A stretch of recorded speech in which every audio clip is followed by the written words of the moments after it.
भारत में power sector में finance करने वाली पीएफसी शेयर कंपनी ने अपने निवेशकों को साल 2023 में 4 बार डिविडेंड दिया था और अब कंपनी ने 35% की डिविडेंड देने की घोषणा की है और साथ में कंपनी ने पिछले एक साल में 265% के शानदार रिटर्न भी निवेशकों को प्राप्त करके दिए हैं। पीएफसी शेयर कंपनी की जानकारी।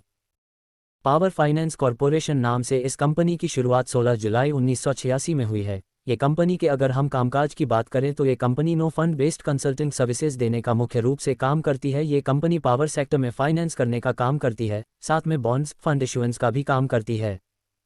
पिछले एक साल में 265% के रिटर्न।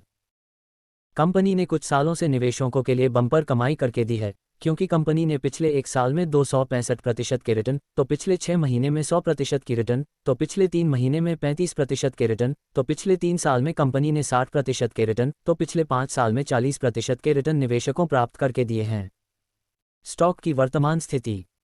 पीएफसी शेयर कंपनी का कुल मार्केट कैप 1,43,191.42 करोड़ का है, तो कंपनी की प्रमोटर्स की होल्डिंग 55.99% की दर्ज है, तो कंपनी का रो 18.20% का, तो रोस 9.25% का दर्ज है। तीसरी तिमाही के नतीजे। कंपनी में अपनी तीसरी तिमाही के नतीजे में 11,852.50 करोड़ के ऑपरेटिंग रेवेन्यू पर 3,377.20 करोड़ का नेट प्रॉफिट हासिल किया है। अगर हम पिछले साल दिसंबर 2022 में देखें तो वहां पर कंपनी ने 10,355.23 करोड़ के ऑपरेटिंग रेवेन्यू पर 3,004.93 करोड़ का नेट प्रॉफिट हासिल किया था। साल 2023 में 4 बार डिविडेंड।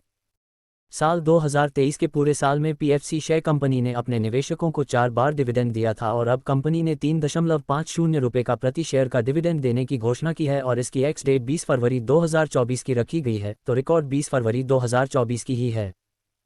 डिस्क्लेमर, इक्विटी न्यूज़ का विजन भारत में वित्तीय साक्षरता को बढ़ावा देना है। हम जो सामग्री पोस्ट करते हैं वह विशुद्ध रूप से शिक्षा और मनोरंजन के उद्देश्य से है। हम सेबी पंजीकृत वित्तीय सलाहकार नहीं हैं, इसलिए हम कोई निवेश या वित्तीय सलाहकार सेवाएं प्रदान नहीं करते हैं। आप अपने पैसे और अपने फैसलों के लिए पूरी तरह जिम्मेदार होंगे। कृपया अपने वित्तीय निवेश के लिए किसी सेबी पंजीकृत वित्तीय सलाहकार से परामर्श लें।